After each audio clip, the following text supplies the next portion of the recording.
As Pannu case heats up in US Senate, FBI chief to visit India.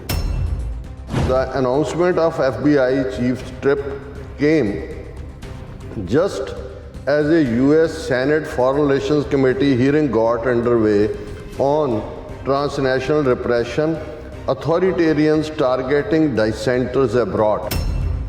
The committee included the cases of Pannu and the killing of Canadian Khalistani Hardeep Singh Nijjar in statements that sought to club India with countries like Russia, China and Iran, that it accused of targeting dissidents in other countries.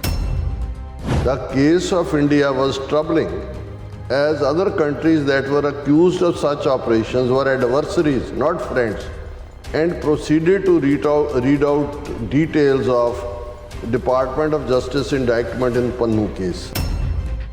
We often say we are the oldest democracy in the world and India is the largest democracy in the world. This is not the behavior of a respectable democracy. ਅਸੀਂ senate ਦੇ ਉਸ act ਦੇ ਤਹਿਤ ਜਿਹੜਾ ਇਸ ਗੱਲ ਦੇ ਉੱਤੇ ਖੜਾ ਹੈ ਕਿ ਜੇ ਇਸ ਮੁਲਕ ਦੇ ਵਿੱਚ ਕੋਈ ਇਸ ਕਿਸਮ ਦੀ ਹਰਕਤ ਕਰਦਾ ਹੈ ਤੇ ਉਹਨਾਂ ਨੂੰ ਆਰਮਸ ਸੇਲ ਦੇ ਉੱਤੇ ਪਾਬੰਦੀ ਲਾ ਦਿੱਤੀ ਜਾਏ। ਹਿੰਦੁਸਤਾਨ ਤੱਕ ਜਿਹੜਾ ਉਹ ਲੱਭਣਾ ਨਹੀਂ ਹੈ। In so far as the US is concerned, certain inputs were given to us as part of the security cooperation, and those inputs were of concern to us because they related to the nexus of organized crime, trafficking and other matters, because it has a bearing on our national security. The Canadian government's assertion, meanwhile, were not backed by any evidence. As far as Canada is concerned, no specific evidence or inputs were provided to us. So the question of equitable treatment to two countries, one who has provided us inputs and one who has not, doesn't arise.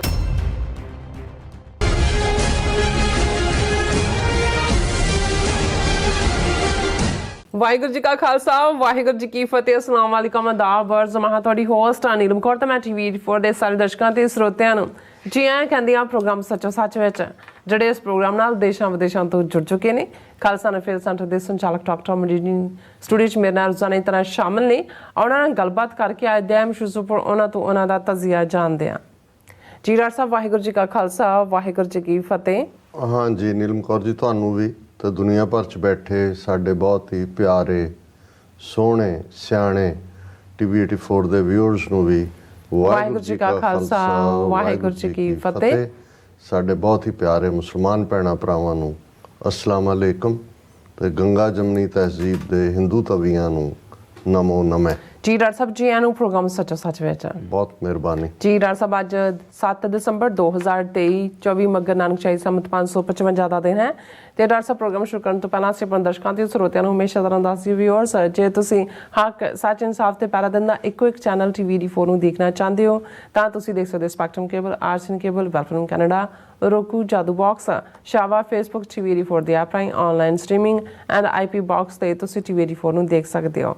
Viewers, ਜੇ ਤੁਸੀਂ TV84 ਨਾਲ programme ਸੱਚੋ ਸੱਚ ਨਾਲ Facebook ਰਾਹੀਂ ਜੁੜੇ ਹੋ ਤਾਂ ਇਸ ਨੂੰ ਵੱਧ ਲਾਈਕ ਕਰੋ ਤੇ ਸ਼ੇਅਰ ਕਰੋ ਅਤੇ ਨਾਲ ਹੀ YouTube ਤੇ ਸਬਸਕ੍ਰਾਈਬ ਵੀ ਕਰੋ। ਇਹ ਵੀ ਦੱਸ ਦਿਓ ਕਿ ਤੁਸੀਂ TV84 ਦੀ ਐਪ ਨੂੰ ਐਂਡਰੋਇਡ ਐਂਡ ਐਪ ਸਟੋਰ ਤੇ ਡਾਊਨਲੋਡ ਕਰਕੇ ਜੋ TV84 ਦੀ ਲਾਈਵ ਸਟ੍ਰੀਮ ਹੈ ਉਸ ਨੂੰ ਤੁਸੀਂ 24 ਆਵਰਸ ਦੇਖ ਸਕਦੇ ਹੋ। ਸੋ ਵਿਊਅਰਸ, ਪ੍ਰੋਗਰਾਮ ਦੀ ਸ਼ੁਰੂਆਤ ਕਰਾਂਗੇ ਅੱਜ ਦੀ ਸਪਾਂਸਰਸ਼ਿਪ ਦੇ ਵਾਲੇ ਨਾਲ ਕਿ ਅੱਜ ਦੇ ਪ੍ਰੋਗਰਾਮ ਸੱਚੋ ਸੱਚ ਨੂੰ ਸਪਾਂਸਰ ਕੀਤਾ ਗਿਆ ਹੈ ਟੈਕਸਸ ਤੋਂ ਸਰਦਾਰ ਗੋਵਿੰਦਰ ਸਿੰਘ ਜੀ ਅਤੇ ਵੀਰ ਅਮਨਵੀਰ ਸਿੰਘ ਜੀ ਵੱਲੋਂ। ਸੋ ਇਹਨਾਂ ਨੇ ਸਿੱਖਾਂ ਨੂੰ ਸਿੱਧਾ ਨਿਸ਼ਾਨਾ ਬਣਾ ਕੇ ਭਾਰਤੀ ਸਟੇਟ ਨੇ ਆਪਣੀ ਔਕਾਤ ਦਿਖਾ ਦਿੱਤੀ ਹੈ ਅਤੇ ਹੁਣ ਸਾਡੇ ਜ਼ਿੰਮੇ ਹੈ ਕਿ ਅਸੀਂ ਇਕਜੁੱਟ ਹੋ ਕੇ ਇਹਨਾਂ ਨੂੰ ਐਕਸਪੋਜ਼ ਕਰੀਏ। ਇਹ ਇਹਨਾਂ ਦਾ ਕਹਿਣਾ ਹੈ। ਨਾ ਸਿਰਫ ਅੱਜ ਲਈ ਸਗੋਂ 1984 ਤੋਂ ਲੈ ਕੇ ਜੋ ਹੋਇਆ ਹੈ ਉਹ ਸਭ ਵੈਸਟ ਦੀਆਂ ਜਿਹੜੀਆਂ ਤਾਕਤਾਂ ਨੂੰ ਦੱਸੀਏ ਅਤੇ ਆਪਣਾ ਪੱਖ ਮਜ਼ਬੂਤ ਕਰੀਏ। ਸਿਆਸੀ ਤੌਰ 'ਤੇ ਵੀ ਅਤੇ ਪਬਲਿਕ ਓਪੀਨੀਅਨ ਹਵਾਲੇ ਨਾਲ ਵੀ ਸਾਡੇ ਕੋਲ ਹੁਣ ਮੌਕਾ ਹੈਗਾ ਔਰ ਕੰਮ ਕਰਨ ਦੀ ਲੋੜ ਹੈ। ਫਲ ਵਾਹਿਗੁਰੂ ਆਪ ਲਾਉਣਗੇ। ਸੋ ਅੱਜ ਦੀ ਸਪਾਂਸਰਸ਼ਿਪ ਲਈ ਅਸੀਂ ਵੀਰ ਗੋਵਿੰਦਰ ਸਿੰਘ ਜੀ ਹੋਰਾਂ ਦਾ ਅਤੇ ਵੀਰ ਅਮਨਵੀਰ ਸਿੰਘ ਜੀ ਹੋਰਾਂ ਦਾ ਤਹਿ ਦਿਲ ਤੋਂ ਧੰਨਵਾਦ ਕਰਦੇ ਹਾਂ। ਤੁਹਾਨੂੰ ਵੀ ਅਪੀਲ ਤੇ ਬੇਨਤੀ ਕਰਦੇ ਹਾਂ ਕਿ ਤੁਸੀਂ ਪ੍ਰੋਗਰਾਮ ਸੱਚੋ ਸੱਚ ਨੂੰ ਵੱਧ ਤੋਂ ਵੱਧ ਸਪਾਂਸਰ ਕਰੋ। ਸਪਾਂਸਰਸ਼ਿਪ ਲਈ ਤੁਸੀਂ ਸਾਨੂੰ ਕਾਲ ਕਰ ਸਕਦੇ ਸਾਡੇ ਫੋਨ ਨੰਬਰ ਤੇ 516619 1984 ਸੇਮ ਨੰਬਰ ਤੇ WhatsApp ਕਰ ਸਕਦੇ ਹੋ। ਤੁਸੀਂ ਸਾਨੂੰ ਈਮੇਲ ਵੀ ਕਰ ਸਕਦੇ ਹੋ info@tv84.tv ਤੇ। ਸੋ ਵਿਊਅਰਸ, ਪਹਿਲੇ ਸੈਗਮੈਂਟ ਦੇ ਵਿੱਚ ਆਪਾਂ ਗੱਲਬਾਤ ਕਰਾਂਗੇ ਭਾਰਤ ਤੇ ਅਮਰੀਕਾ ਦੇ ਹਵਾਲੇ ਨਾਲ। ਅਮਰੀਕਾ ਸਰਕਾਰ ਨੇ ਭਾਰਤ ਦੀਆਂ ਦੋਵੇਂ ਬਾਹਾਂ ਨੂੜ ਕੇ ਪਿੱਛੇ ਪਿੱਠ ਨਾਲ ਬੰਨ੍ਹ ਦਿੱਤੀਆਂ ਨੇ ਔਰ ਕੱਲ੍ਹ ਦੀ ਸੈਨੇਟ ਹੀਅਰਿੰਗ ਨੇ ਭਾਰਤ ਨੂੰ ਇੱਕ ਰੋਗ ਸਟੇਟ ਵਜੋਂ ਮਾਨਤਾ ਦਿਵਾ ਦਿੱਤੀ ਹੈ।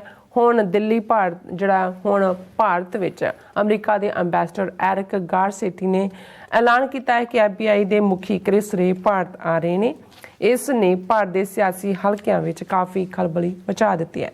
ਸੋ ਇਸ ਬਾਰੇ ਆਪਾਂ ਗੱਲਬਾਤ ਕਰਨ ਜਾ ਰਹੇ ਹਾਂ। ਸੋ ਅਸੀਂ ਚਾਹਾਂਗੇ ਕਿ ਤੁਸੀਂ ਇਸੇ ਤਰ੍ਹਾਂ ਬਣੇ ਰਹਿਣਾ ਦੇਖਣ ਸੁਣ ਲਈ। ਤੁਹਾਡਾ ਸਭ ਦਾ ਬਹੁਤ ਬਹੁਤ ਸ਼ੁਕਰੀਆ ਜੀ। ਡਾਕਟਰ ਸਾਹਿਬ, ਕੀ ਵਿਚਾਰ ਹਨ? ਦੇਖੋ, ਸਭ ਤੋਂ ਪਹਿਲਾਂ ਤਾਂ ਅੱਜ ਦੇ ਪ੍ਰੋਗਰਾਮ ਨੂੰ ਸਪਾਂਸਰ ਕਰਨ ਲਈ ਅਸੀਂ ਆਪਣੇ ਵੀਰ ਗੋਬਿੰਦਰ ਸਿੰਘ ਔਰ ਅਮਨਵੀਰ ਸਿੰਘ ਉਹਨਾਂ ਦਾ ਸ਼ੁਕਰੀਆ ਅਦਾ ਕਰਦੇ ਹਾਂ।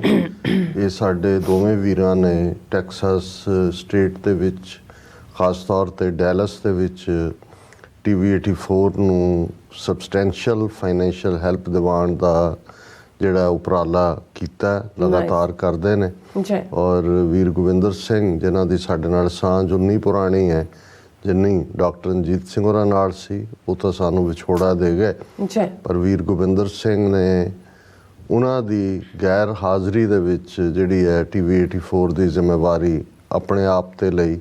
ਔਰ ਹੁਣ ਵੀ ਜਦੋਂ ਉਹਨਾਂ ਨਾਲ ਕਦੇ ਗੱਲ ਹੁੰਦੀ ਹੈ, ਉਹ ਡਾਕਟਰ ਸਾਹਿਬ ਨੂੰ ਯਾਦ ਕਰਕੇ ਵੀ ਬਹੁਤ ਭਾਵੁਕ ਹੁੰਦੇ ਨੇ, ਪਰ ਨਾਲ ਹੀ ਉਹ ਸਾਨੂੰ ਹੌਸਲਾ ਦਿੰਦੇ ਆ, ਕਹਿੰਦੇ ਨੇ ਕਿ ਜੀ ਡਾਕਟਰ ਸਾਹਿਬ ਪਿੱਛੇ ਨਹੀਂ ਹਟਣਾ, ਅਸੀਂ ਤੁਹਾਡੇ ਨਾਲ ਖੜੇ।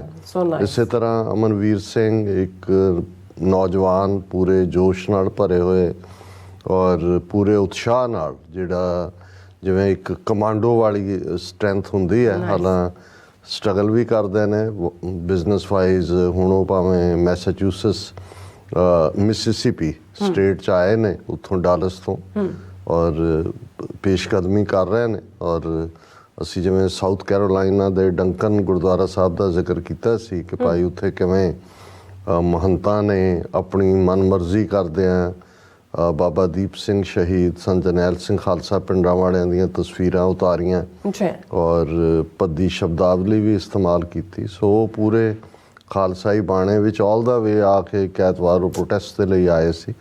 ਔਰ TV84 ਨਾਲ ਉਹਨਾਂ ਦਾ ਜੁੜਾਵ ਵੀ ਬਹੁਤ ਕਰੀਬੀ ਹੈ। ਸੋ ਅਸੀਂ ਇਹਨਾਂ ਦੋਵੇਂ ਵੀਰਾਂ ਦਾ ਬਹੁਤ ਬਹੁਤ ਸ਼ੁਕਰੀਆ ਅਦਾ ਕਰਦੇ ਹਾਂ। ਔਰ ਮੈਸੇਜ ਉਹਨਾਂ ਨੇ ਜੋ ਦਿੱਤਾ ਹੈ ਉਹ ਅੱਜ ਹਰ ਪੰਥ ਦਰਦੀ ਸਿੱਖ ਦੀ ਆਵਾਜ਼ ਹੈ ਕਿ ਵੀ ਇਸ ਵੇਲੇ ਜੇ ਕਹਿਣਾ ਹੋਏ ਕਿ ਗੁਰੂ ਦੀ ਕਲਾ ਵਾਪਰੀ ਹੈ, ਵਾਪਰ ਰਹੀ ਹੈ, ਭਾਰਤ ਅਰਸ਼ ਤੋਂ ਫਰਸ਼ 'ਤੇ ਆ ਕੇ ਡਿੱਗਿਆ, ਸਿੱਖਾਂ ਦਾ ਮੁੱਦਾ, ਖਾਲਿਸਤਾਨ ਦੀ ਗੱਲ, ਸਿੱਖ ਕੌਮ ਐਜ਼ ਏ ਵਿਕਟਮ ਔਰ ਅਲਟੀਮੇਟ ਸਾਡਾ ਨਿਸ਼ਾਨਾ ਕੀ ਹੈ, ਇਸ ਦੇ ਉੱਤੇ ਸੰਜੀਦਾ ਹਲਕਿਆਂ ਦੇ ਵਿੱਚ ਸੰਜੀਦਾ ਬਹਿਸ ਹੋ ਰਹੀ ਹੈ।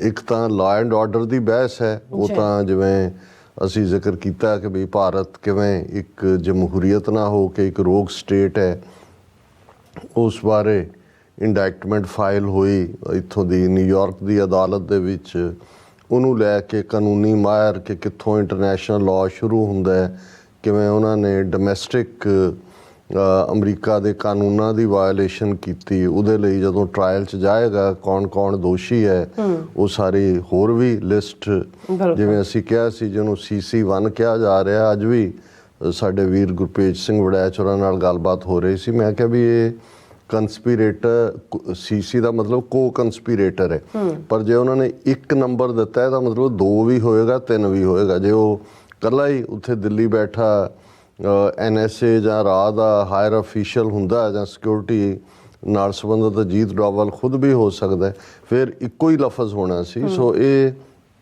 ਬਹੁਤ ਸਾਰਾ ਪਟਾਰਾ ਜਿਹੜਾ ਹੈ ਉਹ ਉਸ ਭਰੀ ਕਚਹਿਰੀ ਦੇ ਵਿੱਚ ਖੁੱਲ੍ਹੇਗਾ। ਔਰ ਇਹ ਤਾਂ ਇੱਕ ਕਾਨੂੰਨੀ ਪਾਰਟ ਹੈ ਜਿਹੜਾ ਟੇਕ ਕੇਅਰ ਆਪਣੇ ਤੌਰ 'ਤੇ ਕਰੇਗਾ। ਲੇਕਿਨ ਦੂਸਰੇ ਪਾਸੇ ਜਿਹੜੇ ਸੰਜੀਦਾ ਅੰਦਾਜ਼ ਦੇ ਵਿੱਚ, ਜਿਵੇਂ ਅਸੀਂ ਟਾਈਮ ਮੈਗਜ਼ੀਨ ਦੇ ਵਿੱਚ ਸਿਮਰਪ੍ਰੀਤ ਸਿੰਘ ਔਰ ਗਣੀਸ਼ਾ ਕੌਰ ਡਾਕਟਰਸ ਦੋਨੋਂ, ਉਹਨਾਂ ਦੀ ਲਿਖਤ ਦਾ ਜ਼ਿਕਰ ਕੀਤਾ ਕਿ ਭਾਈ ਕਿਵੇਂ ਉਹਨਾਂ ਨੇ ਖਾਲਿਸਤਾਨ ਦਾ ਕੇਸ ਬਿਲਟ ਕੀਤਾ। ਇਵੇਂ ਹੀ ਜਿਹੜਾ, ਕਿਉਂਕਿ ਦੋਵੇਂ ਤਰ੍ਹਾਂ ਚੱਲ ਰਿਹਾ ਸੀ, ਇੱਕ ਪਾਸੇ ਤਾਂ ਕਾਨੂੰਨ ਦੀ ਵਿਵਸਥਾ ਦੀ ਹਾਲਤ ਦੇ ਨਾਲ ਜੋੜ ਕੇ ਇੱਕ ਆਰਗੂਮੈਂਟ ਉਹ ਵੀ ਹੈ, ਉਹ ਵੀ ਅੱਜ ਅਸੀਂ ਡਿਸਕਸ ਕਰਾਂਗੇ, ਜਿਹਦੇ 'ਚ ਇਹ ਹੁੰਦਾ ਹੈ ਕਿ ਜੀ ਇਹ ਤਾਂ ਹਿੰਦੂ ਤਵੀਆਂ ਨੇ ਜਿਹੜਾ ਉਹ ਵੋਟਾਂ ਲੈਣੀਆਂ ਨੇ 2024 ਦੀਆਂ ਚੋਣਾਂ 'ਚ ਖਾਲਿਸਤਾਨ ਤਾਂ ਕੋਈ ਮੰਗਦਾ ਹੀ ਨਹੀਂ ਹੈ, ਇੱਕ ਨੌਨ ਇਸ਼ੂ ਨੂੰ ਇਸ਼ੂ ਬਣਾ ਰਹੇ ਨੇ ਤਾਂ ਕਿ ਜਿਹੜਾ ਉਹ ਪੋਲੀਟੀਕਲ ਮਫਾਦ ਲੈਣ।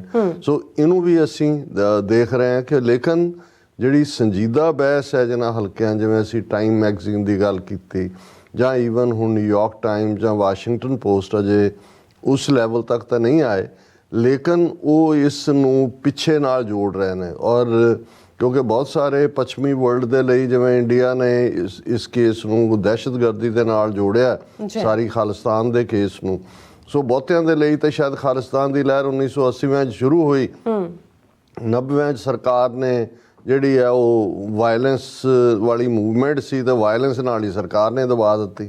ਹੁਣ ਇਹਦਾ ਸੂ ਜੈਨੇਸਿਸ ਕੀ ਹੈ, ਇਹਦਾ ਓਰੀਜਨ ਕੀ ਹੈ, 47 ਦੇ ਵਿੱਚ ਇਹ ਕਿਵੇਂ ਜਿਹੜਾ ਇਸ ਦੀਆਂ ਜੜ੍ਹਾਂ ਨੇ, ਫਿਰ ਉਸ ਤੋਂ ਵੀ ਡੂੰਘੀਆਂ ਜੜ੍ਹਾਂ ਸਿੱਖ ਐਮਪਾਇਰ 1849 ਦੇ ਨਾਲ ਜੁੜੀਆਂ ਹੋਈਆਂ ਨੇ, ਤੇ ਉਸ ਤੋਂ ਵੀ ਪਹਿਲਾਂ ਜਿਵੇਂ ਟਾਈਮ ਮੈਗਜ਼ੀਨ ਦੇ ਵਿੱਚ ਜਿਹੜਾ ਰਾਈਟਅਪ ਹੈ ਉਹ ਕਿਵੇਂ ਕਿ ਭਾਈ ਗੁਰੂ ਨਾਨਕ ਸਾਹਿਬ ਨੇ ਉਹ ਵਿਚਾਰਧਾਰਾ ਦਿੱਤੀ ਜਿਹੜੀ ਜ਼ੁਲਮ ਨੂੰ ਚੈਲੰਜ ਕਰਨ ਵਾਲੀ ਹੈ ਔਰ ਜਿਹੜੀ ਫੈਲੋ ਸਿਟੀਜ਼ਨਸ ਦੇ ਹੱਕਾਂ ਲਈ ਖਲੋਣ ਵਾਲੀ ਹੈ।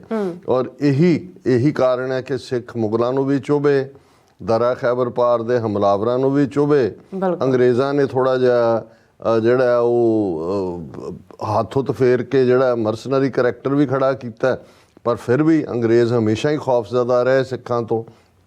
ਉਹ ਅਕਾਲੀ ਮੂਵਮੈਂਟ ਹੋਏ ਜਾਂ ਸਾਡੀ ਗਦਰ ਮੂਵਮੈਂਟ, ਭਾਵੇਂ ਉਹ ਰਾਸ਼ਟਰਵਾਦ ਦੇ ਖਾਤੇ 'ਚ ਇਹਨਾਂ ਨੇ ਹਿੰਦੂਤਵੀਆਂ ਨੇ ਅੱਜ ਵੀ ਪਾਈ ਹੈ, ਉਦੋਂ ਕਾਮਰੇਡਾਂ ਨੇ ਆਪਣੇ ਖਾਤੇ 'ਚ ਪਾਈ, ਪਰ ਬ੍ਰਿਟਿਸ਼ ਏਜੰਸੀਆਂ ਨੂੰ ਤਾਂ ਕਦੇ ਕੋਈ ਭੁਲੇਖਾ ਨਹੀਂ ਸੀ ਕਿ ਭਾਈ ਜਿਹੜੇ ਜੈਕਾਰੇ ਗਜਾਉਂਦੇ, ਜਿਹੜੇ ਅੰਮ੍ਰਿਤਧਾਰੀ ਜਿਹੜਾ ਸਵੇਰੇ ਨਿਤਨੇਮ ਨਾਲ ਦਿਨ ਸ਼ੁਰੂ ਕਰਦੇ ਨੇ, ਉਹ ਬਾਬਾ ਵਿਸਾਖਾ ਸਿੰਘ ਵਰਗੇ ਹੋਣ ਜਾਂ ਸੋਹਣ ਸਿੰਘ ਭਖਨੇ ਵਰਗੇ ਹੋਣ ਜਾਂ ਗੁਰਮੁਖ ਸਿੰਘ ਲਲਤੋਂ ਵਰਗੇ ਹੋਣ, ਤੇ ਜਿਹੜੇ ਕਰਤਾਰ ਸਿੰਘ ਸਰਾਭੇ ਵਰਗੇ ਫਾਂਸੀ ਦੇ ਤਖਤੇ ਤੋਂ ਪਹਿਲਾਂ ਆਪਣੀ ਅਖੀਰਲੀ ਨਜ਼ਮ 'ਚ ਕਹਿੰਦੇ ਨੇ ਕਿ ਭਾਈ ਸਾਡੇ ਗੁਰੂ ਨੇ ਤਾਂ ਸਰਬੰਸ ਕੁਰਬਾਨ ਕੀਤਾ ਹੋਇਆ, ਅਸੀਂ ਸਿੱਖੀ ਸਦਕ ਨਿਭਾ ਜਾਵਾਂਗੇ। ਹੁਣ ਉਹਨਾਂ ਨੂੰ ਏਜੰਸੀਆਂ ਨੂੰ ਤਾਂ ਜਿਹੜਾ ਬ੍ਰਿਟਿਸ਼ ਹੈ ਕੋਈ ਭੁਲੇਖਾ ਨਹੀਂ ਹੈ ਵੀ ਇਹ ਕਿਹੜੀ ਇਹਨਾਂ ਦੀ ਪ੍ਰੇਰਨਾ ਹੈ।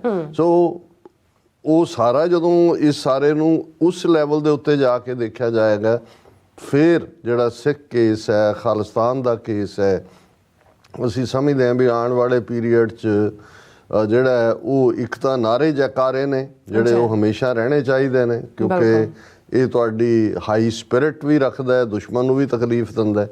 ਪਰ ਜਿਹੜੇ ਮੁਲਕ ਬਣਾਉਣ ਦਾ ਕੰਮ ਹੈ ਇਹ ਸੰਜੀਦਾ ਤਰੀਕੇ ਦੇ ਨਾਲ, ਇਹੀ ਗੱਲ ਅੱਜ ਵੜੈਚ ਸਾਹਿਬ ਨਾਲ ਵੀ ਜਿਹੜੀ ਵਿਚਾਰ ਚੱਲ ਰਹੀ ਸੀ, ਮੈਂ ਕਿਹਾ ਜੀ ਮਾਹੌਲ ਸਿਰਜਿਆ ਗਿਆ ਹੈ, ਅਕਾਲ ਪੁਰਖ ਨੇ ਸਾਨੂੰ ਉਸ ਮੁਕਾਮ 'ਤੇ ਲਿਆ ਕੇ ਖੜਾ ਕਰ ਦਿੱਤਾ, ਪਰ ਇਹ ਜਿਹੜਾ ਹੁਣ ਕੰਮ ਹੈ, ਹੁਣ ਬਹੁਤ ਸਾਰਾ ਕੰਮ ਬੰਦ ਕਮਰਿਆਂ ਦੇ ਅੰਦਰ ਵੀ ਹੈ, ਸੰਜੀਦਾ ਕੰਮ ਵਿਉਂਤਬੰਦੀ ਦੇ ਨਾਲ ਕਿਵੇਂ ਸਟੈਪ ਬਾਈ ਸਟੈਪ, ਕਿਉਂਕਿ ਦੁਨੀਆ ਦੇ ਵਿੱਚ ਇੰਨਾ ਕੁਛ 8 ਬਿਲੀਅਨ ਲੋਕ ਰਹਿੰਦੇ ਨੇ, ਇੰਨਾ ਕੁਛ ਵਾਪਰ ਰਿਹਾ, ਕੋਈ ਇੱਧਰ ਹੋਇਆ ਕੋਈ ਉੱਧਰ ਹੋਇਆ, ਨਵਾਂ ਇਸ਼ੂ ਆ ਜਾਂਦਾ, ਪੁਰਾਣਾ ਚਲਾ ਜਾਂਦਾ, ਔਰ ਇਹ ਨਾ ਹੋਏ ਕਿ ਵੀ ਇਹ ਇਵੇਂ ਹੀ ਇੱਕ ਜਿਵੇਂ ਸਪਾਰਕ ਵਾਂਗ ਹੀ ਹੋਏ ਔਰ ਉਸ ਤੋਂ ਬਾਅਦ ਅਸੀਂ ਡਿਸਇਲੂਜਨਡ ਮਹਿਸੂਸ ਕਰੀਏ, ਫਿਰ ਕਦੇ ਇਸ ਮੁਲਕ ਨੂੰ ਦੋਸ਼ ਦਈਏ, ਕਦੇ ਉਹਨੂੰ ਦਈਏ ਜੇ ਉਹਨੇ ਸਾਥ ਨਹੀਂ ਦਿੱਤਾ। ਕਿਉਂਕਿ ਇਹ ਗੱਲ ਸਾਨੂੰ ਸਮਝ ਲੈਣੀ ਚਾਹੀਦੀ ਹੈ। ਬੇਸ਼ੱਕ ਇਸ ਕਿਸਮ ਦੇ ਵੀ ਸਾਡੇ ਭਰਾ ਨੇ ਜਿਨ੍ਹਾਂ ਨੂੰ ਜੇ ਅਸੀਂ ਅਮਰੀਕਾ ਬਾਰੇ ਕੋਈ ਨੈਗੇਟਿਵਿਟੀ ਪਾਲਿਸੀ ਦੇ ਉੱਤੇ, ਨੀਤੀ ਦੇ, ਉਹਨਾਂ ਨੂੰ ਬਹੁਤ ਤਕਲੀਫ ਹੁੰਦੀ ਹੈ ਕਿ ਨਹੀਂ ਜੀ ਅੱਖਾਂ ਬੰਦ ਕਰਕੇ ਸਾਨੂੰ ਹਮਾਇਤ ਕਰਨੀ ਚਾਹੀਦੀ। ਇਹ ਅਮਰੀਕਾ ਦੀ ਤਰਜ਼ੇ ਥਿੰਕਿੰਗ ਹੀ ਨਹੀਂ ਹੈ। ਅਮਰੀਕਾ ਦਾ ਮਤਲਬ ਹੀ ਇਹ ਹੈ ਕਿ ਜਿੱਥੇ ਤੁਹਾਨੂੰ ਲੱਗਦਾ ਹੈ ਵੀ ਕੋਈ ਗੱਲ ਚੈਲੰਜ ਕੀਤੀ ਜਾ ਸਕਦੀ ਉੱਥੇ ਚੈਲੰਜ ਕਰੋ। ਇਹ ਅਮਰੀਕਾ ਹੈ, ਅਮਰੀਕਾ ਓਬੀਡੀਐਂਸ ਨਹੀਂ ਹੈ। ਔਰ ਇਸ ਗੱਲ ਵੱਲ ਸਾਡਾ ਧਿਆਨ ਰਹਿਣਾ ਚਾਹੀਦਾ ਹੈ ਕਿ ਭਾਈ ਸਾਡੇ 10ਵੇਂ ਪਾਤਸ਼ਾਹ ਨੇ ਸਾਨੂੰ ਇਹ ਹਦਾਇਤ ਕੀਤੀ ਹੋਈ ਹੈ ਕਿ ਕੋ ਕਿਸੇ ਕੋ ਰਾਜ ਨਾ ਦੇ ਹੈ ਜੋ ਲਹਿ ਨਿਜ ਬਲ ਸੇ ਲਹਿ। ਅਸੀਂ ਕਹੀਏ ਕਿ ਕੋਈ ਸਾਨੂੰ ਹਾਂ ਮੁਲਕਾਂ ਦੇ ਵਿੱਚ ਇੱਕ ਹਮਦਰਦੀ ਦਾ ਹੋਣਾ, ਇੱਕ ਉਹ ਮਾਹੌਲ ਸਿਰਜਿਆ ਜਾਣਾ, ਜਾਂ ਸਾਡੀ ਸਟਰਗਲ ਜੇ ਆਪਣੇ ਮੰਤਕੀ ਅੰਜਾਮ ਤੱਕ ਪਹੁੰਚਦੀ ਹੈ ਉਸ ਨੂੰ ਮਾਨਤਾ ਮਿਲਣੀ। ਲੇਕਿਨ ਇਹ ਸਾਰਾ ਕੌਮਾਂ ਖੁਦ ਆਪਣੇ ਬਲਬੂਤੇ ਦੇ ਉੱਤੇ ਕਰਦੀਆਂ ਨੇ ਔਰ ਇਸ ਦੇ ਉੱਤੇ ਕਿ ਵੀ ਅਸੀਂ ਆਤੇ ਹੱਥ ਧਰ ਕੇ ਬਹਿ ਜਾਈਏ ਜਾਂ ਜਿਵੇਂ ਸਾਡੇ ਕੁਛ ਵੀਰ ਇੰਨੇ ਕੁ ਹੋਪਫੁਲ ਨੇ ਕਿ ਬਸ ਜੀ ਹੁਣ ਤਾਂ ਇਹ ਸਾਹਮਣੇ ਹੈ ਔਰ ਇਹ ਬਿਲਕੁਲ ਅਸੀਂ ਪੋਜ਼ਿਟਿਵ ਰਹਿਣਾ ਹੈ, ਲੇਕਿਨ ਉਹਦੇ ਲਈ ਸਾਨੂੰ ਐਫਰਟ ਕਰਨ ਦੀ ਲੋੜ ਹੈ। ਔਰ ਐਫਰਟ ਸਾਡਾ ਵਾਹ ਉਸ ਦੁਸ਼ਮਣ ਨਾਲ ਹੈ ਜਿਹੜੇ ਮੁਗਲਾਂ ਤੋਂ ਵੱਧ ਜ਼ਾਲਮ ਨੇ ਔਰ ਅੰਗਰੇਜ਼ਾਂ ਤੋਂ ਵੱਧ ਸ਼ੈਤਾਨ ਨੇ, ਉਹਦਾ ਕੰਬੀਨੇਸ਼ਨ ਹੈ। ਸੋ ਇਸ ਸਾਰੇ ਦੇ ਚੱਲਦਿਆਂ ਜਿਹੜਾ ਮੈਸੇਜ ਸਾਡੇ ਵੀਰਾਂ ਨੇ ਦਿੱਤਾ ਹੈ ਉਹ ਬਿਲਕੁਲ ਰੈਲੇਵੈਂਟ ਹੈ ਕਿ ਭਾਈ ਸਿਰ ਜੋੜ ਕੇ ਬੈਠ ਕੇ ਵੀ ਐਗਰੀ ਟੂ ਡਿਸਐਗਰੀ ਵਾਲਾ, ਜਾਂ ਜੋ ਦਲ ਖਾਲਸਾ ਦੇ ਮੁਖੀ ਸਰਦਾਰ ਜੱਸਾ ਸਿੰਘ ਆਹਲੂਵਾਲੀਆ ਨੇ ਵੱਡੇ ਘੱਲੂਘਾਰੇ ਮੌਕੇ ਦਿੱਤਾ ਸੀ ਕਿ ਮਿਸਲ ਵੰਡ ਅਬ ਕਬ ਹੂੰ ਨਾ ਪਾਓ, ਰਲ ਮਿਲ ਕੇ ਇਹ ਪੰਥ ਬਚਾਓ। ਕਿ ਇਸ ਵੇਲੇ ਸਾਡੀ ਸਟਰਗਲ ਉਸ ਮੁਕਾਮ ਤੇ, ਉਸ ਪੜਾਅ ਦੇ ਉੱਤੇ, ਉਸ ਥਾਂ ਦੇ ਉੱਤੇ ਆ ਕੇ ਖਲੋ ਗਈ ਹੈ ਜਿੱਥੇ ਕੋਈ ਵੀ ਜਿਹੜੀ ਹੈ ਡਾਇਰੈਕਸ਼ਨ ਉਹ ਸਾਡਾ ਮੇਕ ਔਰ ਮਾਰ ਜਿਹਨੂੰ ਅੰਗਰੇਜ਼ੀ 'ਚ ਕਹਿੰਦੇ ਨੇ ਕਰ ਸਕਦਾ ਹੈ।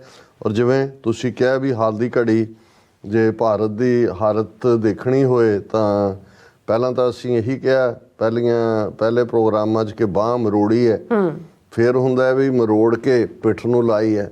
ਹੁਣ ਦੋਵੇਂ ਬਾਹਾਂ ਮਰੋੜ ਕੇ ਪਿੱਛੇ ਨੂੜ ਦਿੱਤੀਆਂ ਨੇ। ਹੁਣ ਇਸ ਤੋਂ ਇਹ ਹੁੰਦਾ ਵੀ ਅਸੀਂ ਦੇਖ ਰਹੇ ਹਾਂ ਕਿ ਭਾਈ 18 ਜੂਨ ਨੂੰ ਭਾਈ ਹਰਦੀਪ ਸਿੰਘ ਨਿੱਜਰ ਦਾ ਕੋਲਡ ਬਲੱਡਡ ਮਰਡਰ ਹੁੰਦਾ ਹੈ। 18 ਸਤੰਬਰ ਨੂੰ ਜਸਟਿਨ ਟਰੂਡੋ ਕੈਨੇਡਾ ਦੀ ਪਾਰਲੀਮੈਂਟ 'ਚ ਇਨਕਸ਼ਾਫ ਕਰਦੇ ਨੇ। ਫਿਰ 5 ਆਈਜ਼ ਕੰਟਰੀਜ਼ ਦੀ ਐਕਟੀਵਿਟੀ ਸ਼ੁਰੂ ਹੁੰਦੀ ਹੈ। ਅਮਰੀਕਾ ਦਾ ਐਫ.ਬ ਮੁਖੀ 5 ਮੁਲਕਾਂ ਕੈਨੇਡਾ, UK, ਆਸਟ੍ਰੇਲੀਆ, ਨਿਊਜ਼ੀਲੈਂਡ ਉਹਨਾਂ ਦੇ ਇੰਟੈਲੀਜੈਂਸ ਮੁਖੀਆਂ ਦੀ ਪਾਲੋ ਆਲਟੋ 'ਚ ਮੀਟਿੰਗ ਸੱਦਦਾ ਹੈ।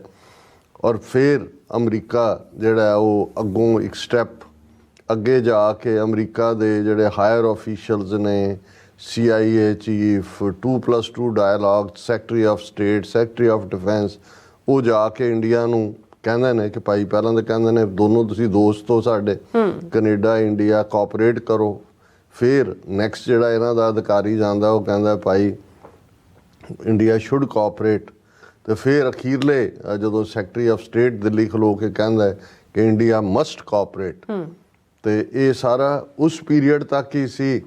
ਫਿਰ ਅਸੀਂ ਦੇਖਦੇ ਹਾਂ ਕਿ ਭਾਈ 29 ਨਵੰਬਰ ਨੂੰ ਨਿਊਯਾਰਕ ਦੇ ਕੋਰਟ ਦੇ ਵਿੱਚ ਇੰਡਾਇਕਟਮੈਂਟ 15 ਸਫ਼ਿਆਂ ਦੀ ਡਿਪਾਰਟਮੈਂਟ ਆਫ ਜਸਟਿਸ ਵੱਲੋਂ ਜਿਹੜਾ ਕੇਸ ਜਿਹੜਾ ਉਹਨਾਂ ਦੇ ਡਰੱਗ ਐਨਫੋਰਸਮੈਂਟ ਐਡਮਿਨਿਸਟ੍ਰੇਸ਼ਨ DOA ਜਿਹਨੂੰ ਕਹਿੰਦੇ ਨੇ, ਔਰ FBI ਜਿਨ੍ਹਾਂ ਨੇ ਇਹ ਸਾਰਾ ਕਨਕਲੂਜਨ ਕੱਢਿਆ, ਉਹ ਫਾਈਲ ਕਰਦੇ ਨੇ। ਨਿਖਿਲ ਗੁਪਤਾ ਕੋ ਕੰਸਪੀਰੇਟਰ, ਦਿੱਲੀ 'ਚ ਬੈਠਾ ਹਾਇਰ ਆਫੀਸ਼ੀਅਲ, ਔਰ ਮੈਨੀ ਟਾਰਗੇਟਸ ਜਿਹੜੀ ਉਹਨਾਂ ਦਾ, ਔਰ ਵਿਦ ਫੋਟੋ ਜਿਹਦੇ 'ਚ 1 ਲੱਖ ਦੀ ਡੀਲ ਗੁਰਪਤਵੰਤ ਪੰਨੂ ਨੂੰ ਮਾਰਨ ਦੀ ਹੈ। $15,000 ਵੈਨ ਦੇ ਵਿੱਚ ਦਿੱਤੇ ਜਾ ਰਹੇ ਨੇ। ਵੈਸੇ 15,000 $1 ਹੈ ਖਾਸ ਤੌਰ 'ਤੇ। ਅਤੇ ਉਹ ਅੱਜ ਹੀ ਕਿਸੇ ਨਾਲ ਚਰਚਾ ਹੋ ਰਹੀ ਸੀ।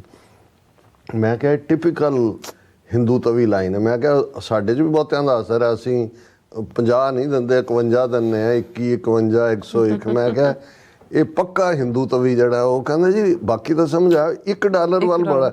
ਮੈਂ ਕਿਹਾ ਉਹ ਹੈ ਵੀ ਉਹ 1 ਲੱਖ ਉਹਨਾਂ ਦੇ ਸ਼ੁਭ ਸ਼ਗਨ ਕੇ ਜੀ ਅਸੀਂ ਜਿਹੜਾ ਏਜੰਡਾ ਉਸ ਨੂੰ। ਮੈਂ ਕਿਹਾ ਵੀ ਇਹਨੇ ਹੋਰ ਇਹ ਨਿਊਯਾਰਕ ਦੀ ਅਦਾਲਤ ਸਮਝਾਉਣਾ ਪੈਣਾ ਵੀ $1 ਤੇ ਇੰਨਾ ਫੋਕਸ ਕੀ ਹੈ, ਵੀ ਉਹ ਸਾਰੇ ਹਿੰਦੂ ਤਵੀਆਂ ਦੀ ਐਸਟ੍ਰੋਲੋਜੀ ਕੱਢਣੀ ਪੈਣੀ ਹੈ ਕਿ ਵੀ ਇਹ $1 ਦਾ ਕੰਮ ਕੀ ਹੈ। ਸੋ ਇਹ ਸਾਰਾ ਤਾਂ ਚੱਲ ਹੀ ਰਿਹਾ ਸੀ।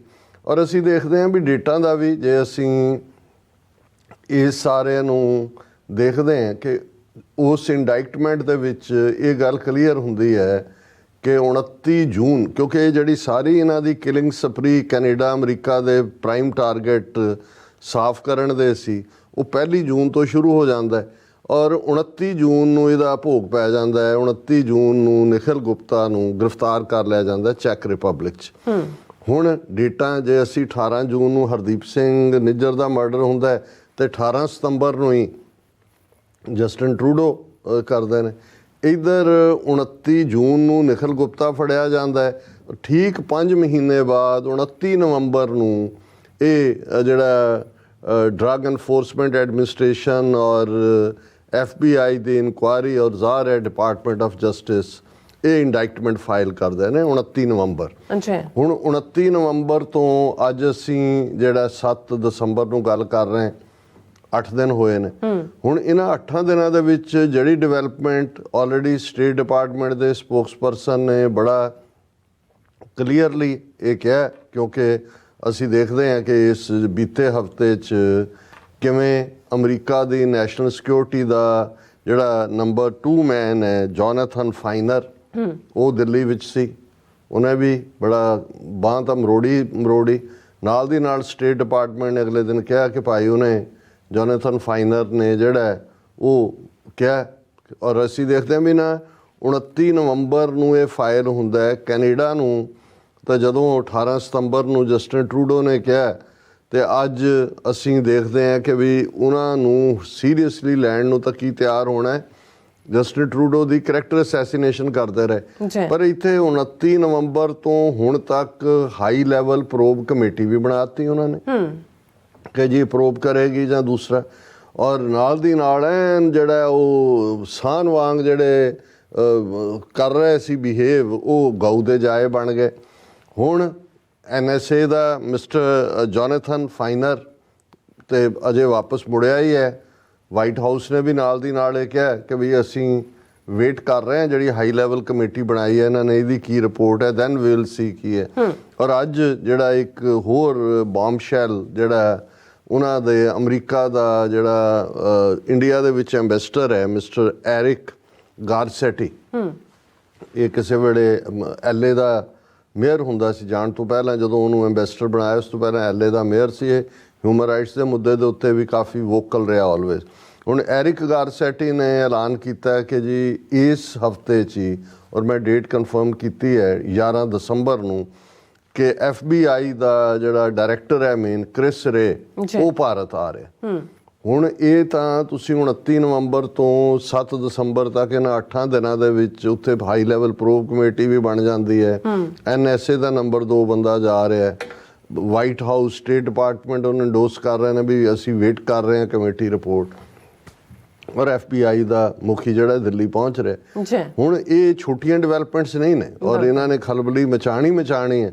ਔਰ ਇਹਨਾਂ ਨੂੰ ਕਹੋ ਵੀ ਇਸ ਦੇ ਉੱਤੇ ਵੀ ਜਿਹੜੀ ਟੌਪਿੰਗ ਹੋਈ ਕੱਲ੍ਹ, ਜਿਹੜੀ ਸੈਨੇਟ ਦੀ ਫੋਰਨ ਰਿਲੇਸ਼ਨਸ ਕਮੇਟੀ ਨੇ ਫੁੱਲ ਫਲੈਜਡ ਹੀਅਰਿੰਗ, ਜਿਹੜੀ ਹਾਲਾਂ ਇੰਡੀਆ ਦੇ ਉੱਤੇ ਫੋਕਸ ਨਹੀਂ ਸੀ, ਇਹ ਤਾਂ 5-6 ਮਹੀਨੇ ਪਹਿਲਾਂ ਦੀ ਸਕੈਜੂਲਡ ਸੀ, ਜਿਹਦੇ 'ਚ ਰਸ਼ੀਆ, ਚਾਈਨਾ, ਈਰਾਨ, ਇਹ ਸਾਰੇ ਮੁਲਕਾਂ ਨੂੰ ਉਹਨਾਂ ਨੇ ਕੀਤਾ। ਇਸੇ ਲਈ ਜਿਹੜੇ 3 ਵਿਟਨੈਸਿਸ, ਇੱਕ ਬੀਬੀ ਤੇ 2 ਦੂਸਰੇ ਸੀ, ਇੱਕ ਤਾਂ ਚਲੋ ਫਰੀडम ਹਾਊਸ ਦਾ ਸੀ, ਇੱਕ ਦਾ ਸਬੰਧ ਰਸ਼ੀਅਨ ਟਰਾਂਸਨੈਸ਼ਨਲ ਰਿਪਰੈਸ਼ਨ ਨਾਲ ਸੀ, ਔਰ ਇੱਕ ਚਾਈਨਾ ਦੇ ਹਵਾਲੇ ਨਾਲ ਸੀ, ਪ੍ਰੋ ਡੈਮੋਕ੍ਰੇਸੀ ਮੂਵਮੈਂਟ ਜਿਹੜੀ ਹਾਂਗਕਾਂਗ 'ਚ ਹੈ ਉਹਦੇ ਨਾਲ ਰਿਲੇਟਡ। ਪਰ ਸੈਨੇਟ ਦੀ ਫੋਰਨ ਰਿਲੇਸ਼ਨਸ ਕਮੇਟੀ ਦੇ ਚੇਅਰਮੈਨ ਤੋਂ ਲੈ ਕੇ ਔਰ ਸੈਨੇਟਰ ਕਿਮ ਤੱਕ, ਜਿਹੜੇ ਕਿਮ ਵਰਜੀਨੀਆ ਨੂੰ ਰਿਪਰੈਜ਼ੈਂਟ ਕਰਦੇ ਨੇ, ਜਿਹੜੇ ਵਾਈਸ ਪ੍ਰੈਜ਼ੀਡੈਂਟ ਹਿਲਰੀ ਕਲਿੰਟਨ ਦੇ ਨਾਲ ਸੀ। ਔਰ ਕੱਲ੍ਹ ਮੈਂ ਆਪਣੀ ਡਿਸਕਸ਼ਨ ਵੇਲੇ ਥੋੜ੍ਹਾ ਜਿਹਾ ਜਿਹੜਾ ਮੈਂ ਕਾਮੈਂਟ ਫਰੀडम ਹਾਊਸ ਦੇ ਵਾਲੇ ਨਾਲ ਜੋੜਿਆ, ਹਾਲਾਂ ਗੁਰਭੇਜ ਸਿੰਘ ਹੋਰਾਂ ਨੇ ਸਾਨੂੰ ਕਰੈਕਟ ਵੀ ਕੀਤਾ ਸੀਗਾ, ਪਰ ਉਹ ਮੇਰੇ ਸਾਹਮਣੇ ਨਹੀਂ ਆਇਆ ਉਸ ਵੇਲੇ। ਉਹ ਇਨਫੈਕਟ ਸੈਨੇਟਰ ਕਿਮ ਨੇ ਜਿਸ ਅੰਦਾਜ਼ ਦੇ ਵਿੱਚ ਇਹ ਸਾਰੇ ਨੂੰ ਜਿਹੜਾ ਐਕਸਪੋਜ਼ ਕੀਤਾ ਇੰਡੀਆ ਨੂੰ, ਉਹਨਾਂ ਦਾ ਰੈਂਕਿੰਗ ਮੈਂਬਰ ਹੋਣ ਦੇ ਨਾਤੇ, ਤੇ ਚੇਅਰਮੈਨ ਨੇ ਤਾਂ ਓਪਨ ਹੀ ਜਿਹੜਾ ਉਸ ਨਾਲ ਕੀਤਾ, ਉਹਦਾ ਕਿਸ ਲੈਵਲ 'ਤੇ ਨੋਟਿਸ ਲਿਆ ਗਿਆ ਕਿ ਵੀ ਅਮਰੀਕਾ ਦੇ ਵਿੱਚ ਕਿਸ ਹੱਦ ਤੱਕ ਗਿਆ। ਕਿਉਂਕਿ ਇਸ ਵੇਲੇ ਜੇ ਇੰਡੀਅਨ ਕਾਂਟੈਕਸਟ ਦੇ ਵਿੱਚ ਅਮਰੀਕਾ ਦੀ ਫੋਰਨ ਪਾਲਿਸੀ ਵੀਜ਼ਾ ਵੀ ਇੰਡੀਆ ਜਾਂ ਥੋੜ੍ਹੀ ਜਿਹੀ ਇੰਪਾਰਸ਼ੈਲਿਟੀ ਨਾਲ ਚੱਲ ਕੀ ਰਿਹਾ ਹੈ, ਇਹਦਾ ਕੋਈ ਨੋਟਿਸ ਲੈਂਦਾ। ਤੇ ਦਾ ਹਿੰਦੂ ਅਖਬਾਰ ਦੀ ਸੁਹਾਸਿਨੀ ਹੈਦਰ, ਜਿਹੜੀ ਸੁਬਰਾਮਨੀਅਮ ਸਵਾਮੀ ਹਿੰਦੂ ਤੋਂ ਵੀ ਆਈਡੀਆਲੋਗ ਦੀ ਡਾਟਰ ਹੈ, ਵਿਆਹੀ ਇੱਕ ਮੁਸਲਮਾਨ ਨਾਲ ਹੋਈ ਹੈ, ਪਰ ਉਸ ਦੀ ਫੋਰਨ ਪਾਲਿਸੀ ਦੇ ਉੱਤੇ ਹੈ ਤਾਂ ਸਭ ਇੰਡੀਅਨ ਨੈਸ਼ਨਲਿਸਟ ਨੇ। ਕੋਈ ਭੁਲੇਖਾ ਨਹੀਂ ਹੋਣਾ ਚਾਹੀਦਾ ਜੀ ਕੋਈ ਇਹਨਾਂ ਦੀ ਕੋਈ ਸਿੱਖਾਂ ਨਾਲ ਹਮਦਰਦੀ ਹੈ ਜਾਂ ਦੂਜਾ। ਲੇਕਿਨ ਜਦੋਂ ਕਿ ਗੋਦੀ ਮੀਡੀਆ ਤੋਂ ਲੈ ਕੇ ਬਹੁਤ ਸਾਰਾ ਸੋਸ਼ਲ ਮੀਡੀਆ ਉਹ ਇਸ ਇਸ਼ੂ ਦੀ ਕੋਈ ਬਾਂਹ ਫੜਦਾ, ਕੋਈ ਲੱਤ ਫੜਦਾ, ਕੋਈ ਪੂਛ ਦੇਖਦਾ, ਕੋਈ ਜਿਵੇਂ 5 ਬਲਾਈਂਡ ਮੈਨ ਆਫ ਇੰਡੀਆ ਕਿ ਜੀ ਉਹ ਹਾਥੀ ਨੂੰ ਕੋਈ ਸੁੰਡ ਨੂੰ ਹੱਥ ਲਾ ਕੇ ਉਹਨੂੰ ਬਿਆਨ ਕਰ ਰਿਹਾ, ਉਹਨੂੰ ਕਰ ਰਿਹਾ। ਇਹ ਘੱਟੋ ਘੱਟ ਜਿਹੜੀ ਹੈ ਸੁਹਾਸਿਨੀ, ਇਹਨੂੰ ਬਿਲਕੁਲ ਸਮਝ ਇਹਨੂੰ ਪੂਰੀ ਹੈ ਕਿ ਵੀ ਇਹ ਚੱਲ ਕੀ ਰਿਹਾ। ਔਰ ਉਹਦੀ ਅੱਜ ਦੀ ਮੇਨ ਸਟੋਰੀ, ਕਿਉਂਕਿ ਅੱਜ ਜਦੋਂ ਮੈਨੂੰ ਇਹ ਸੀ ਵੀ ਜਿਹੜੀ ਸੈਨੇਟ ਹੀਅਰਿੰਗ ਹੈ ਇਹਨੂੰ ਇਹ ਖਾ ਪੀ ਜਾਣਗੇ ਵੀ ਇਹਨੂੰ ਕਰਦੇ ਹੀ ਨਹੀਂ। ਹਾਲਾਂ ਬਹੁਤ ਸਾਰੇ ਮੀਡੀਆ ਨੇ ਉਹਦਾ ਕੋਈ ਜ਼ਿਕਰ ਨਹੀਂ ਕੀਤਾ ਹੈ ਤੁਹਾਨੂੰ ਉਹਨਾਂ ਦੇ ਕੋਈ TV ਚੈਨਲਸ 'ਤੇ ਜਾਂ ਡਿਸਕਸ਼ਨਸ, ਪਰ ਉਹਨੇ ਇਹ ਕਿਹਾ as Pannu case heats up in US senate. ਹੁਣ ਇਹ ਹੈ ਨੋਟਿਸ ਸਿੱਧਾ ਕਹਿਣ ਜਿਹੜੀ ਹੈ ਉਹ ਅੱਗ ਦਾ ਭਾਂਬੜ ਮਚਾ ਦਿੱਤਾ US ਸੈਨੇਟ ਦੇ ਵਿੱਚ। As Pannu case heats up in US senate FBI chief to visit India, ਕਿ ਵੀ ਨਾਲ ਦੇ ਨਾਲ ਉੱਥੇ ਸੈਨੇਟ ਦੇ ਵਿੱਚ ਅੱਗ ਲੱਗੀ ਹੋਈ, ਇੱਥੇ FBI ਚੀਫ ਆ ਰਿਹਾ। ਔਰ FBI director Chris Wray will arrive in India 2 weeks after an indictment. 29 ਨਵੰਬਰ ਤੋਂ, ਜਿਵੇਂ ਮੈਂ ਦੱਸਿਆ ਵੀ 11 ਦਸੰਬਰ ਦਾ ਉਹਨਾਂ ਦੀ ਆਮਦ ਹੈ।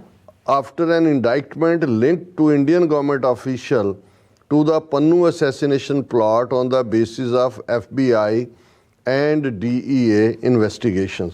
ਹੁਣ ਇਸ ਸਾਰੇ 'ਚ ਇੰਟਰਸਟਿੰਗ ਗੱਲ ਇਹ ਹੈ ਕਿ ਵੀ ਬੇਸ਼ੱਕ ਅਸੀਂ ਵੀ ਕੱਲ੍ਹ ਡਿਸਕਸ ਕੀਤਾ ਕਿ ਕਿਸ ਸੈਨੇਟਰ ਨੇ ਕੀ ਕਿਹਾ, ਪਰ ਇਹਨੇ ਜਿਸ ਅੰਦਾਜ਼ ਦੇ ਵਿੱਚ ਉਹਨਾਂ ਦੀਆਂ ਹੈਡਲਾਈਨਸ ਲਾਈਆਂ, ਉਹ ਤੋਂ ਮੈਨੂੰ ਅੰਦਾਜ਼ਾ ਹੋਇਆ ਕਿ ਵੀ ਇਹ ਇਸ ਗੰਭੀਰਤਾ ਨੂੰ ਸਮਝਦੇ ਨੇ ਕਿ ਜਿਹੜੀ ਈਵਨ ਹੀਅਰਿੰਗ ਦਾ ਕੋਈ ਸਿੱਖਾਂ ਨਾਲ ਸੰਬੰਧ ਨਹੀਂ ਸੀ, ਇੰਡੀਆ ਬਾਰੇ ਨਹੀਂ ਸੀ ਹੋਣੀ, ਉਹ ਹੁਣ ਹੋਏਗੀ ਇੰਡੀਆ ਬਾਰੇ ਵੀ ਸਪੈਸੀਫਿਕ, ਪਰ ਜਿਹੜੀ ਜਿਹਦੇ 'ਚ ਇੰਡੀਆ ਇਨਕਲੂਸਿਵ ਨਹੀਂ ਸੀ, ਉਹ ਐਂਡ ਅਪ ਹੋਈ ਇੰਡੀਆ ਨੂੰ ਕੁੱਟਣ 'ਤੇ ਅੱਗੋਂ ਕੀ ਹੋਏਗਾ। ਕਿਉਂਕਿ ਇਹਨੇ ਇਹ ਕਿਹਾ ਕਿ ਭਾਈ ਇਸ ਸਾਰੇ ਦੇ ਵਿੱਚ ਇਹ ਜਿਹੜੀ ਹੈ ਉਹਨਾਂ ਦੀ ਕਿਹਨੇ ਕੀ ਕਿਹਾ, ਉਸ 'ਚ ਉਹਨੇ ਇਹ ਕਿਹਾ ਕਿ ਵੀ the announcement of FBI chief trip came just as a US Senate Foreign Relations Committee hearing got underway on transnational repression, authoritarians targeting dissenters abroad. ਇਹ ਕੱਲ੍ਹ ਦਾ ਵਿਸ਼ਾ ਸੀ।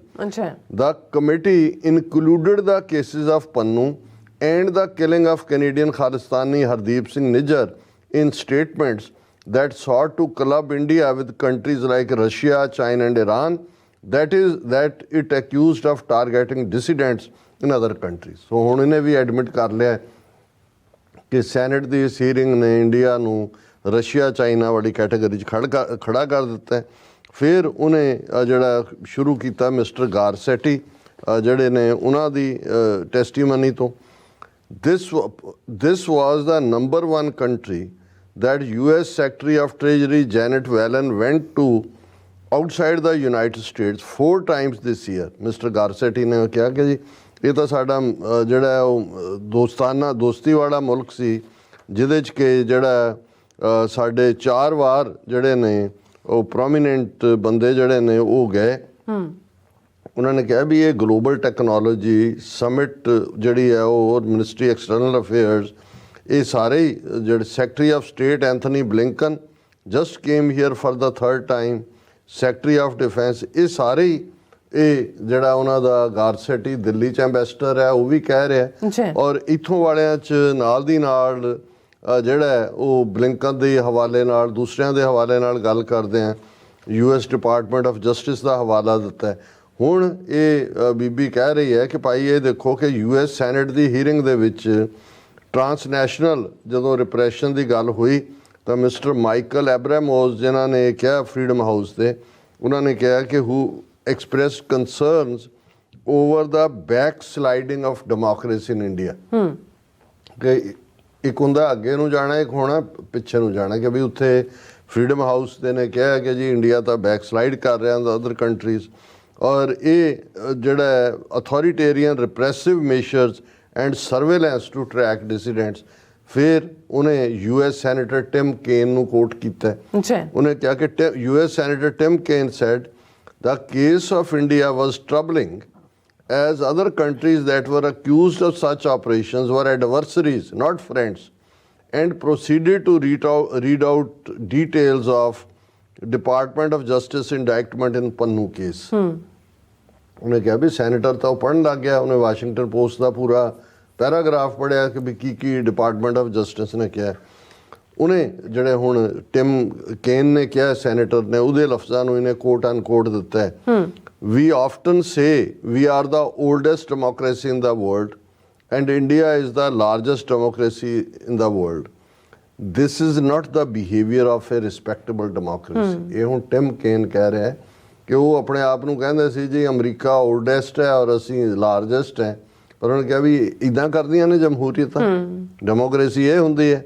Mr. Kane said at the hearing, asking what safeguards the US could use in dealings with a nation with which it has such strong military connections, economic connections of family, adding, ਫਿਰ ਉਹਨੇ Indian Americans ਦੀ ਗੱਲ ਕੀਤੀ। ਉਹਨੇ ਕਿਹਾ ਵੀ ਦੁਸ਼ਮਣਾਂ ਦਾ ਤਾਂ ਸਾਨੂੰ ਪਤਾ ਹੈ ਵੀ ਰਸ਼ੀਆ ਜਾਂ ਚਾਈਨਾ, ਉਹਨਾਂ ਨਾਲ ਅਸੀਂ, ਇਹਨਾਂ ਨਾਲ ਅਸੀਂ ਕਿਵੇਂ ਡੀਲ ਕਰਾਂਗੇ। ਔਰ ਇਸ ਦੇ ਉੱਤੇ ਜਿਹੜਾ ਮੈਂ ਸਮਝਦਾ ਜਿਹਨੂੰ ਕੱਲ੍ਹ ਕੋਈ ਬਹੁਤਾ ਕਿਸੇ ਨੇ ਹਾਈਲਾਈਟ ਨਹੀਂ ਕੀਤਾ ਕਿ ਅੱਗੋਂ ਕੀ ਹੋ ਸਕਦਾ ਵਿਦਨ ਸੈਨੇਟ।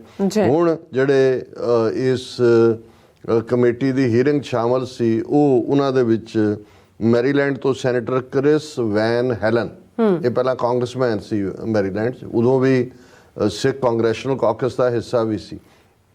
ਉਹਨਾਂ ਨੇ ਸੈਨੇਟਰ ਨੇ ਕਿਹਾ, ਉਹਨੇ ਕਿਹਾ ਕਿ we there is a little known provision in the arms control act that prohibits arms transfer to any countries that are caught engaged in consistent patterns of acts of intimidation or harassment directed against individuals in the United States।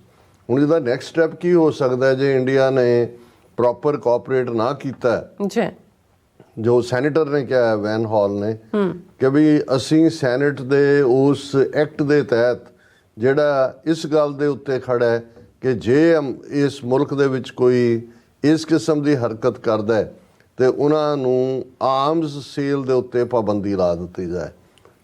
Hindustan ਤੱਕ ਜਿਹੜਾ ਉਹ ਲੱਭਣਾ ਨਹੀਂ ਹੈ ਕਿਉਂਕਿ ਹੁਣ ਤਾਜ਼ਾ 4-5 billion dollar ਦੇ ਉਹਨਾਂ ਨੇ ਅਮਰੀਕਾ ਤੋਂ ਹਥਿਆਰ ਖਰੀਦੇ ਨੇ। ਹੁਣ ਕਿਉਂਕਿ ਰਸ਼ੀਆ ਚਾਈਨਾ ਦੇ ਉੱਤੇ ਪਾਬੰਦੀ ਹੈ ਡਿਊ ਟੂ ਇਹੀ ਜਿਹੜਾ ਉਹਨਾਂ ਦਾ ਟਰਾਂਸਨੈਸ਼ਨਲ ਰਿਪਰੈਸ਼ਨ ਹੈ।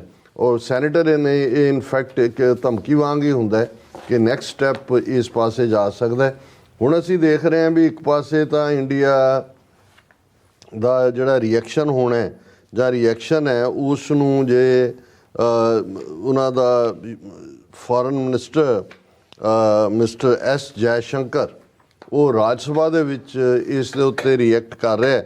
ਜਦੋਂ ਉਹਨੂੰ ਪੁੱਛਿਆ ਇੱਕ ਐਮਪੀ ਨੇ ਖਲੋ ਕੇ ਕਿ ਭਾਈ ਤੁਸੀਂ ਕੈਨੇਡਾ ਦੇ ਵੇਲੇ ਤਾਂ ਕੈਨੇਡਾ ਨੂੰ ਧਮਕੀਆਂ ਡਿਨਾਈ ਇਹ ਉਹ ਕੀਤਾ, ਪਰ ਅਮਰੀਕਾ ਦੇ ਸਾਹਮਣੇ ਤੁਸੀਂ ਬੜੀ ਪ੍ਰੋਬ ਕਮੇਟੀ ਵੀ ਬਣਾ ਦਿੱਤੀ ਔਰ ਬੜਾ ਗੋਡੇ ਟੇਕ ਕੇ ਖਲੋ ਗਏ, ਇਹ ਫਰਕ ਕਿਉਂ ਹੈ? ਤੇ ਉਹਦਾ ਜਵਾਬ ਦਿੰਦਾ ਹੈ, in so far as the US is concerned certain inputs were given to us as part of the security cooperation and those inputs were of concern to us because they related to the nexus of organized crime, trafficking and other matters because it has a bearing on our national security। ਉਹ ਕਹਿੰਦਾ ਜੀ ਸਾਨੂੰ ਉਹਨਾਂ ਨੇ ਜਾਣਕਾਰੀ ਦਿੱਤੀ, ਉਹ ਉਹਨਾਂ ਦੀ ਸਿਕਿਉਰਿਟੀ ਲਈ ਵੀ ਖਤਰਾ, ਸਾਡੇ ਲਈ ਵੀ, ਔਰ ਉਹੀ ਡਰੱਗਸ ਔਰ ਨੈਕਸਸ ਤੇ ਫਲਾਣਾ ਜੋੜ ਰਹੇ ਨੇ। The Canadian government's assertion meanwhile were not backed by any evidence. As far as Canada is concerned, no specific evidence or inputs were provided to us. So the question of equitable treatment to two countries, one who has provided us inputs and one who has not, doesn't arise। ਜੀ Canada ਨੇ ਤਾਂ ਸਾਨੂੰ ਦਿੱਤਾ ਕੁਛ ਨਹੀਂ। ਹੁਣ ਇਹ ਉਹਨਾਂ ਦਾ ਹਾਲ ਆ, ਇਹਦੀ ਸ਼ਕਲ ਐਸ ਜੈ ਸ਼ੰਕਰ ਦੀ ਪਹਿਲਾਂ ਹੀ ਇਵੇਂ ਹੁੰਦਾ ਵੀ ਇਹਨੂੰ ਉਹ ਜਿਹੜੀ ਖਾਨਦਾਨੀ ਕਬਜ਼ ਹੈ ਉਹਦਾ ਇਵੇਂ ਦਾ ਮੂੰਹ ਪਿੱਛਿਆ ਹੁੰਦਾ ਉਹਦਾ, ਜਿਵੇਂ ਕਬਜ਼ੀ ਬੰਦੇ ਦਾ ਹੁੰਦਾ। ਲੇਕਿਨ ਇੱਥੇ ਫਿਰ ਉਹ ਜਿਹੜੀ ਹੈ ਆਪਣੇ ਲੋਕਾਂ ਨੂੰ ਧੋਖਾ ਦੇਣ ਲਈ ਕਿ ਜੀ ਇਹ ਨਾਰਮਲ ਕ੍ਰਾਈਮ ਹੈ ਤਾਂ ਸਿਕਿਉਰਿਟੀ ਇਨਪੁਟ ਉਹਨਾਂ ਨੇ ਸਾਨੂੰ ਦਿੱਤੀ ਹੈ। ਪਰ ਮੈਨੂੰ ਇਹ ਬੈਕ 'ਤੇ ਇਹ ਵੀ ਲੱਗਦਾ ਹੈ ਕਿ ਵੀ ਇਹ ਕੋਈ ਨਾ ਕੋਈ ਕੇਸ ਵੀ ਬਿਲਡ ਕਰ ਰਹੇ ਨੇ। ਔਰ ਕੁਛ ਮੀਡੀਆ ਨੇ ਇਹ ਖਬਰ ਲਾਈ ਹੈ ਕਿ ਇੰਡੀਆ ਨੇ ਹੁਣ ਗੁਰਪਤਵੰਤ ਸਿੰਘ ਪੰਨੂ ਦੀ ਐਕਸਟ੍ਰਾਡੀਸ਼ਨ ਦੇ ਲਈ ਕਿ ਜੀ ਇੰਡੀਆ ਦੇ ਵਿੱਚ ਉਹ ਲੜੀਂਦਾ ਹੈ, ਉਹ ਪ੍ਰੋਪਰ ਐਕਸਟ੍ਰਾਡੀਸ਼ਨ ਕੇਸ ਫਾਈਲ ਕਰ ਸਕਦੇ ਨੇ ਕਿਉਂਕਿ ਉਹਨਾਂ ਨੇ ਆਲਰੇਡੀ ਜਿਹੜੀਆਂ ਪੰਨੂ ਦੀਆਂ ਕੁਝ ਵੀਡੀਓਜ਼ ਉਹ ਥ੍ਰੈਟ ਵੀਡੀਓਜ਼ ਕਿਹਾ ਗਿਆ ਹੈ ਕਿ ਵਰਲਡ ਕੱਪ ਦੇ ਮੌਕੇ, G20 ਦੇ ਮੌਕੇ ਔਰ ਇਹ ਏਅਰ ਇੰਡੀਆ ਵਾਲੀ ਔਰ ਹੁਣ ਪਾਰਲੀਮੈਂਟ ਉਡਾਣ ਦੇ ਨਾਂ ਥੱਲੇ, ਹਾਲਾਂ ਉਹ ਬਿਲਕੁਲ ਗਲਤ ਹੈ। ਉਹਨੇ ਕਦੇ ਨਹੀਂ ਕਿਹਾ ਕਿ ਉਹਨੇ ਤਾਂ ਕਿਹਾ ਜੀ ਅਫਜ਼ਲ ਗੁਰੂ ਜਿੱਦਣ ਉਹ ਅਟੈਕ ਕੀਤਾ ਸੀ ਉਹਨੇ ਜਿਹੜਾ ਉਹ ਹਿੰਸਾ ਦਾ ਸਹਾਰਾ ਲਿਆ ਸੀ, ਅਸੀਂ ਤੁਹਾਡੀ ਪਾਰਲੀਮੈਂਟ ਕੰਬਾਵਾਂਗੇ ਬਿਨਾਂ ਹਿੰਸਾ ਦਾ ਸਹਾਰਾ ਦੇ। ਲੇਕਿਨ ਉਹਨਾਂ ਨੇ ਸਾਰਾ ਵੀਡੀਓਜ਼ ਰਿਕਾਰਡ ਬਣਾ ਕੇ, ਸੋ ਮੈਨੂੰ ਲੱਗਦਾ ਹੈ ਵੀ ਉਹਨਾਂ ਦੇ ਕੋਲ ਕਿਉਂਕਿ ਇਸ ਵੇਲੇ ਬਾਹਾਂ ਦੋਵੇਂ ਨੂੜ ਕੇ ਪਿੱਠ ਨੂੰ ਲਾ ਦਿੱਤੀਆਂ ਨੇ ਅਮਰੀਕਾ ਨੇ। ਹੁਣ ਇਹ ਜਿਹੜਾ ਕਾਊਂਟਰ ਡਿਫੈਂਸ ਕ੍ਰੀਏਟ ਕਰਨਗੇ ਆਪਣੇ ਲੋਕਾਂ ਨੂੰ ਦੱਸਣ ਦੇ ਲਈ ਕਿ ਦੇਖੋ ਜੀ ਅਸੀਂ ਤਾਂ ਜਿਹੜਾ ਉਹ ਝੁਕੇ ਨਹੀਂ ਹੈ, ਉਹ ਇਹ ਹੈ ਕਿ ਉਹ ਗੁਰਪਤਵੰਤ ਸਿੰਘ ਪੰਨੂ ਦੀ ਐਕਸਟ੍ਰਾਡੀਸ਼ਨ ਦਾ ਕੇਸ, ਹਾਲਾਂ ਉਹਦੇ 'ਚ ਕੇਸ ਤਾਂ ਹੈ ਕਿ ਇਹ ਨਿਕਲਣਾ ਵੀ ਕੁਛ ਨਹੀਂ, ਲੇਕਿਨ ਉਹ ਆਪਣੇ ਲੋਕਾਂ ਦੇ ਲਈ ਇਸ ਡਿਬੇਟ ਨੂੰ ਦੂਸਰੇ ਪਾਸੇ ਟਰਨ ਕਰ ਰਹੇ ਨੇ, ਕਿਉਂਕਿ ਇਹ ਵਿਦਨ ਵੀ ਪੁੱਛਿਆ ਜਾ ਰਿਹਾ ਸੀ ਕਿ ਵੀ ਜਿਹੜਾ ਤੁਸੀਂ ਇੰਨਾ ਯੂਆਪਾ ਦਾ ਕੇਸ ਬਣਾ ਦਿੰਦੇ ਹੋ, ਜਿਹੜਾ ਵੀ ਜੀ ਬਿਆਨ ਦਿੱਤਾ 에ਅਰ ਇੰਡੀਆ ਉਹ ਬਣਾਤਾ ਵੀ ਕੀ ਤੁਸੀਂ ਫਾਰਮਲ ਕਦੇ ਐਕਸਟ੍ਰੈਡੀਸ਼ਨ, ਈਵਨ ਹਰਦੀਪ ਸਿੰਘ ਨਿੱਜਰ ਜਿਸ ਬਾਰੇ ਇਹ ਹੈ ਕਿ ਜੀ ਉਹ ਕਹਿੰਦੇ ਇੰਨੇ ਕੇਸ, ਉਹਨਾਂ ਨੇ ਕਿਹਾ ਜੀ ਤੁਸੀਂ ਕਦੇ ਹਰਦੀਪ ਸਿੰਘ ਨਿੱਜਰ ਦੇ ਖਿਲਾਫ ਐਕਸਟ੍ਰੈਡੀਸ਼ਨ ਟ੍ਰੀਟੀ ਦੇ ਥੱਲੇ ਕੇਸ ਫਾਈਲ ਕੀਤਾ? ਨੋ। ਹੁਣ ਇਹ ਉਸ ਸਾਰੇ ਨੂੰ ਕਰਨ ਦੇ ਲਈ ਕਰ ਰਹੇ ਨੇ, ਪਰ ਆਉਣ ਵਾਲੇ ਦਿਨ ਹੋਰ ਵੀ ਦਿਲਚਸਪ ਹੋਣਗੇ ਇਹ ਦੇਖਣ ਦੇ ਲਈ ਕਿ ਭਾਈ ਜਿਹੜੀਆਂ ਹੁਣ ਦੋਵੇਂ ਬਾਹਾਂ ਨੂੜੀਆਂ ਨੇ, ਹੁਣ ਇਹਨਾਂ ਦੀ ਧੌਣ ਦੇ ਉੱਤੇ ਗੋਡਾ ਕਿੰਨਾ ਕੁ ਰੱਖਿਆ ਜਾਏਗਾ ਔਰ ਇਹ ਕਿਸ ਪਾਸੇ ਨੂੰ ਪ੍ਰੋਗਰੈਸ ਕਰੇਗਾ। ਜੀ ਰਾਜ ਸਾਹਿਬ, ਤੁਹਾਡਾ ਬਹੁਤ ਬਹੁਤ ਸ਼ੁਕਰੀਆ। ਸਵਾਤ ਲੈਣ ਬ੍ਰੇਕ, ਔਰ ਬ੍ਰੇਕ ਤੇ ਜਾਣ ਤੋਂ ਪਹਿਲਾਂ ਅਸੀਂ ਦਰਸ਼ਕਾਂ ਤੇ ਸਰੋਤਿਆਂ ਨੂੰ ਅਪੀਲ ਤੇ ਬੇਨਤੀ ਕਰਦੀ ਵੀਅਰਸ, ਜਿਸ ਤਰ੍ਹਾਂ ਕਿ ਤੁਸੀਂ ਜਾਣਦੇ ਹੋ ਕਿ ਟੀਵੀ 84 ਹੱਕ ਸੱਚ ਇਨਸਾਫ ਦੀ ਆਵਾਜ਼ ਬੁਲੰਦ ਕਰ ਰਿਹਾ। ਇਹ ਆਵਾਜ਼ ਤੁਹਾਡੇ ਪਿਆਰ ਸਦਕਾ, ਤੁਹਾਡੇ ਵਿਸ਼ਵਾਸ ਸਦਕਾ, ਤੁਹਾਡੇ ਡੋਨੇਸ਼ਨ ਸਦਕਾ ਹੀ ਹੋ ਸਕਦੀ ਹੈ।